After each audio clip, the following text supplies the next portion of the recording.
Hi Leo, it is time for your August tarot reading. I've chosen your deck today. It's going to be the Vice Versa Tarot. That's the front of the box, and that's the back. And these are two-sided cards, so I will be reading the front and the back of the card. If we need any kind of clarification, I will pull. Typically we do not, but you never know. So I'll go ahead and do my regular, I pull 10 cards, and then I read it through top to bottom, and we get your story. And I'll run through that, and then if we have any, well, yeah, I'm not going to take all these cards. That was a lot. We just had a big jump. Leo, it looks like you guys have some deciding to do.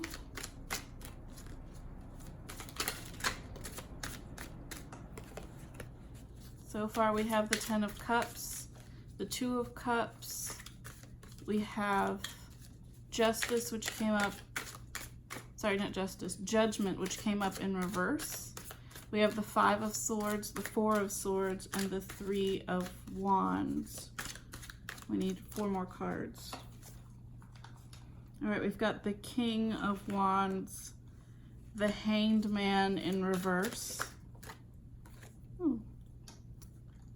the Lovers in reverse. Like I said, I read the front and the back of these cards, but it does matter which, if they come up front facing or in reverse. Whew. We got another jump. That's too many cards.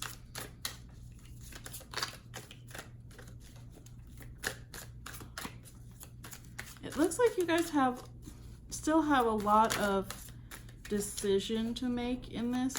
I feel like whenever a large amount of cards keep coming out, like too many for us to get into just because it would take so long, it's speaking about like all the possibilities that are there versus it actually being like nothing's finalized. So when you get like a card, it's like a decision in that direction has already been made, and you're just like, it's confirming so that you can make other choices based off of that. Like we can get into the story, and it'll talk about like this is how see, I just got another big stack that jumped out. This is how things would play out if you continue down your current path, but it gives you the ability to make a different choice. But when you have a bunch of cards coming out like that all at once, it's saying that nothing has been decided.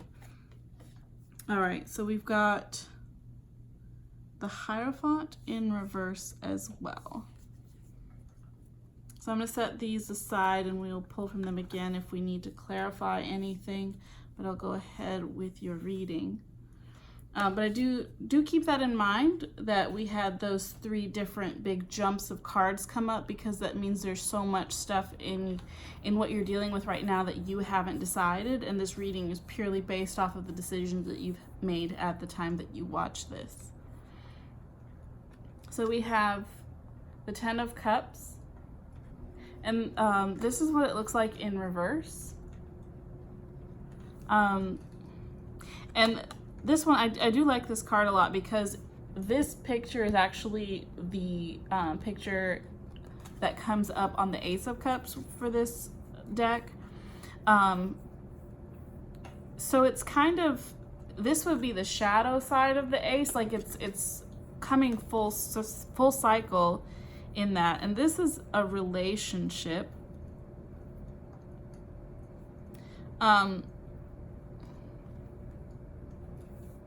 It kind of reminds me of the Lovers, but where the Lovers might be a bit more of like the ultimate union, I would say the 10 of Cups isn't necessarily that. This is more of a completion of a love cycle or a relationship.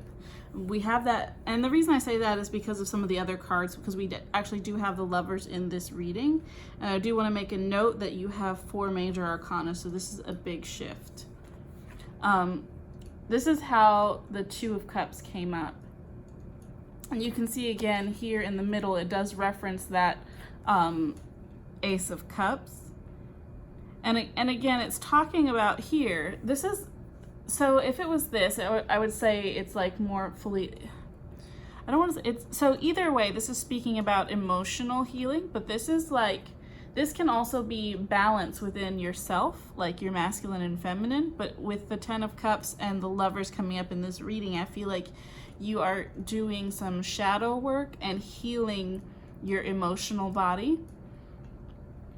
And that doesn't mean that you're not doing this in a relationship. That just means that it's not, there's not one way to look at that. It is shadow work and healing the emotional body, but you may also be doing that in a relationship, because a lot of times the relationships that we go through help to prepare us for what is next for us. Not every when a relationship is for a season and they're not your forever person, that doesn't mean that they're not good for you right now, or at this time they're not a lesson right now. We have that followed by the Justice card, which this is, Justice is Libra. So you could be dealing with a Libra person, but this is also in reverse. And you can see the scales are on the ground and the sword is stuck on the ground, and there's a butterfly. And butterflies reference kind of a new beginning. But also, this is speaking to the fact that the Libra energy is, they're not fully in their power, because like the scales are on the ground. You can't even tell that those are scales. And this would be Libra in full power, or also speaking to actual justice in a situation, and having that measured, balanced perspective. So there's two things here. This is potentially actually a Libra that you are dealing with who is not in their power, or you are not necessarily seeing the situation in a balanced perspective. So, and those, both of those things can be true simultaneously, that you're dealing with a Libra in the situation and that you're not seeing it in a balanced perspective. So take some time to think, to evaluate that, the way that you're approaching the situation, not just the situation itself, but the way that you approach it. Then we have the Five of Swords, and here this is someone turning their back on the situation. Either way that you look at it, somebody is turning their back on the situation. But in this, and this is front facing, this speaks to almost someone pining for you, but I don't feel like it's this. I feel like it's someone walking away and you're just letting them go. Like the weapons have been laid down. There's no fighting in this situation. You're just letting it play out. And it's not necessarily that they are leaving or that you are separating, more so that you are letting them go. And this is almost shadow side. So this could be speaking to the situation, the emotional healing and letting a situation go, but you're not necessarily looking at this from the full perspective. So just because you're letting go of something doesn't mean it's not always the reason that you're letting go of this situation. Why is that? And think about that when you evaluate. And do you need to let it go? Is it a good thing to let it go? And if you're letting it go, are you letting it go for the right reason? For example, if you were letting go of a relationship in hopes that they would come back to you, that may not be the best reason to let go of the relationship. Now, if you're letting go of a relationship because this is the best thing for you, then that is a healthier way to handle the situation. I don't know if that makes sense. We have the Four of Swords here. And in this energy, he's very tired, but also when you look at it from the other perspective, it's like he's sleeping while the house is on fire. And I know that's not the actual house, but like that's his land, that he's the ruler of this. So the fact that he's sleeping on this, it's like Nero fiddled while Rome burned. Like how sometimes inaction is a decision in and of itself. So if you're letting this person or this situation go, but you're doing it in a passive way, that is still a decision. And if you, I'm not saying that you need to necessarily push the situation away, but that you within yourself have a definite decision, like, yes, I'm letting this go intentionally, or no, I want to hold on to this intentionally. That whatever you do it with purpose, and don't be asleep on the job.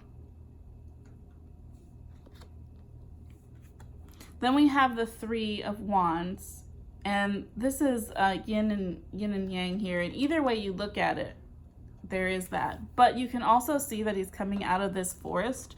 So there's, and I think perspective is really important, because whatever your situation, you may feel like you're coming out of the forest and you can finally see, or you may feel like you're coming out of abundance and wandering into a desert. So I think that's important to think about. But also, like, if you look at his wand, there are like those yellow things are almost like runes and stuff all over it. I feel like that is divine guidance here. Like, you have immense power in your hands, and there's this balance here. So even though you are coming out of this jungle, either like that could also be coming out of confusion into the confusion being the jungle, and this being clarity in the desert. So perspective is really important here. Think about what you're gaining as you move into this new phase, because it's very clear that this situation is ending. And that's not to say that this is a breakup, but it can be an emotional breakthrough, and realizing that you can't continue to live your life in the way that you have in the past. We then have the King of Wands, and he's in a really abundant place here. He's fully ruling his passion, but also there's a salamander at the bottom here, and I don't remember exactly what salamanders stand for, but I would look them up as a symbol, as well as the potential of it being, if that is your spirit animal, I would look at what that means for you. I'll also say here in reverse, there is, I don't know if you can see this, but there's a big snake wound around the tree over here that you don't see during the day. So even though he's ruling from, this is fiery, so like a passionate, full energy, there is deception here. So just because you have that fire that kind of lights your path, that doesn't mean that there won't be areas that seem dark or confusing. So when there is confusion, especially coming out of this situation, remember to change your perspective. And I'm seeing a lot of stuff about perspective here, because, and I mean, that comes up a lot with vice versa, because it's definitely showing you both sides of the situation. And that gives you a bit more, I feel like it gives you more control. We also have the Hanged Man in reverse. And the one thing that I always notice about this is not only is there a serpent over here, which could be Scorpio, or it can also be deception. And then we have a mask and a sickle here. So the sickle could be like gathering, or like harvest, so like reaping the reward, and that can be good or bad thing. And then the mask is also not necessarily showing being honest about who you are, or other people not being honest with you. So, and I think that kind of speaks to the deception there. And here there's also like some spectators, but you can see they're not really doing anything to help. And in the that came up in reverse. So this is the other side of the card. You can't really see any of that. You can just see that you're like, wow, like he's really stuck. And that seems like a kind of a crappy position to be in. But when you turn it around, it gives you even more perspective. And to me, this card is really speaking to perspective. And I mean, when you start off here, you're like, wow, that sucks. And then you get to here, and I always feel this with this card. Just because there are people there around you doesn't mean that you're in a better position, because you do not know what their intentions are. So there's something that my grandfather always told me, and it was, when your hand is in the lion's mouth, you don't drag it out, you ease it out. And that just means, like, you know, if you're in a tight spot,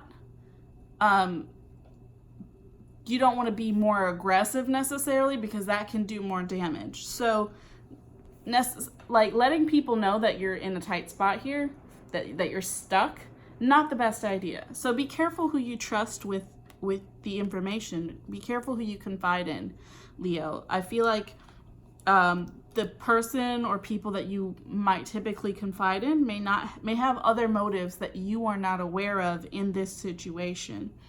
And so telling them would not be to your benefit. I also want to say that we had just judgment. Goodness. We had judgment come out in the first 5 cards. We had the 3 of Wands and the King of Wands come out, and the last 3 cards in here, after starting with the Hanged Man, are all major arcana. So the end of this is like, it's a big deal. So we have the Lovers in reverse. And you can see there's gold and silver here. It's like, it's very balanced. And it's like, I want to say this is earth and fire. I would have to look it up right here. And this is what it looks like in when it is not in reverse. I can't think of a good word for that. It'll come to me. But it also reminds me of like Adam and Eve coming out of the Garden of Eden. And it's interesting because I'm just going to call them Adam and Eve. Eve has on a black mask and Adam has on a white mask. And you can see that Adam is black and Eve is white. So it's like they almost look painted, right? And then they've switched, the masks are switched on them. So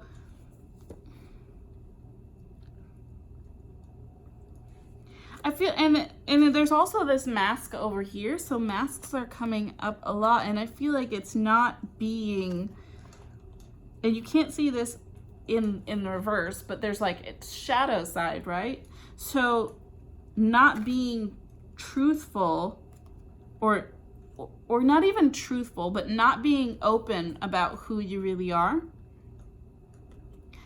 And that's, but it's like they each have their own gift. They each have the thing about them that makes them special. And I don't know, I'm going to clarify this one because of the way it came up. There's something there that I'm not seeing. I'm going to move on to the Hierophant, but I will come back to this.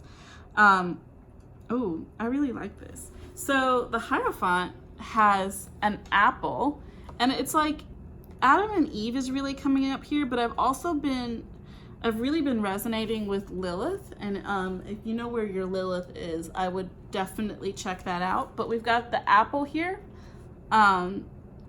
We've got a baby holding a key. And there's this fertility, this is like one of those really old fertility dolls. Like this is one of some of the first statues and carvings and some figurines and stuff. This is in that image.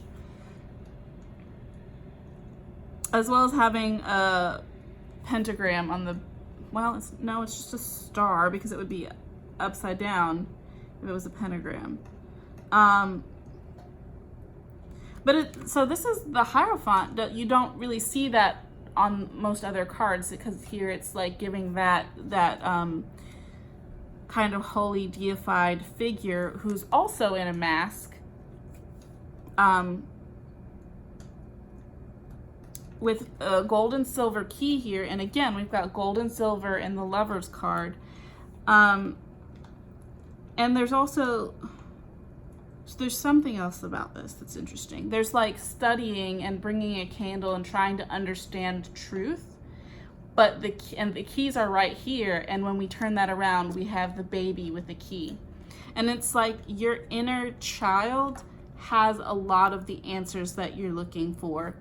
And then there's this fertility figurine here, and it's like, in order to produce, you have with Adam and Eve, the tree of knowledge of good and evil. Like, it's like you have that additional understanding from the apple here, the knowledge, but it like opens up a whole new thing. And being an adult doesn't mean that you have access to the knowledge, right? You have to have that connection with your inner child, with your inner self, with who you have always been.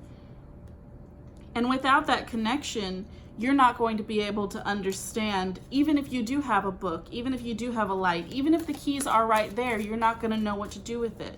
So I think it's kind of counterintuitive, but it's also, I don't know, for some reason it brings up the idea of Lilith and Eve for me, and I'm not sure. I'm going to clarify on the lovers, and then I'm also curious about the silver and gold that's showing up here.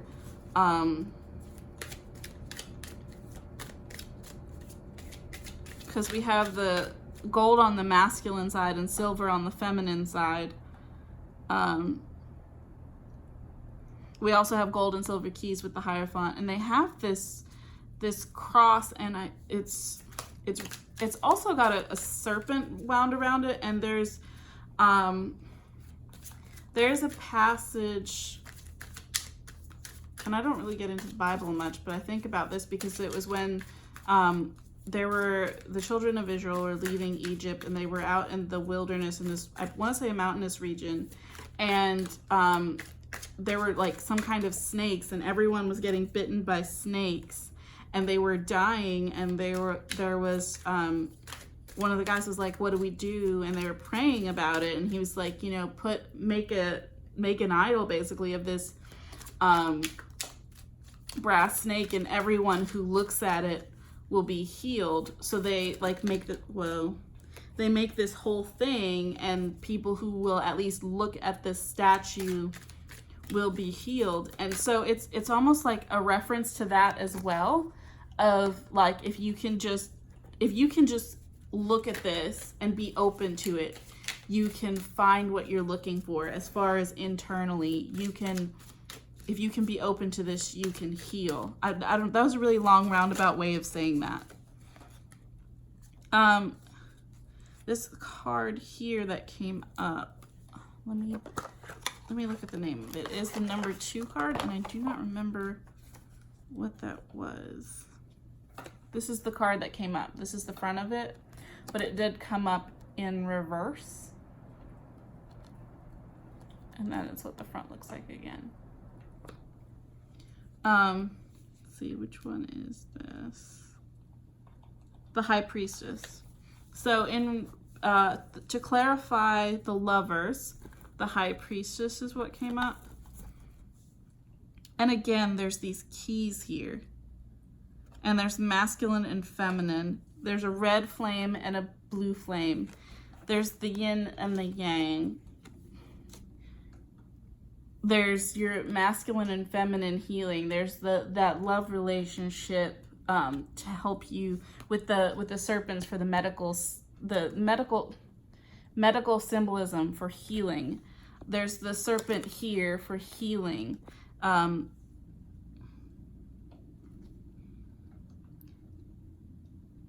there's a pomegranate again for fruitfulness and abundance in the scrolls. So I'm coming back to like that, the theme of Adam and Eve and the garden, and finding the knowledge that will bring you healing.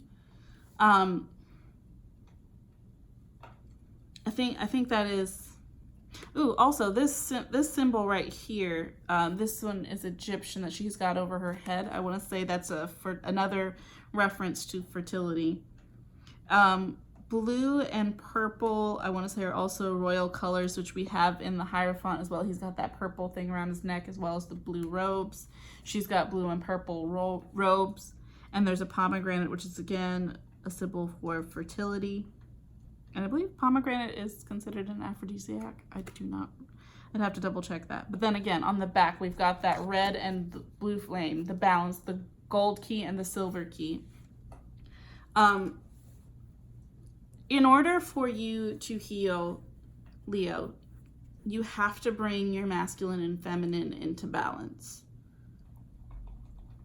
And it's time. Like that this next emotional phase, this next part of your journey is bringing your masculine and feminine into balance so that you can move forward.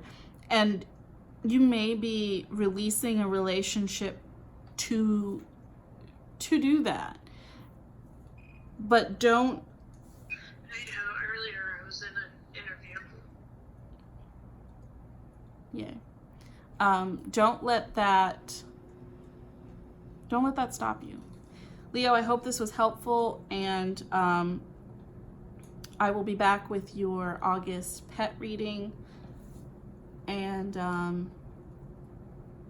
thank you so much for watching.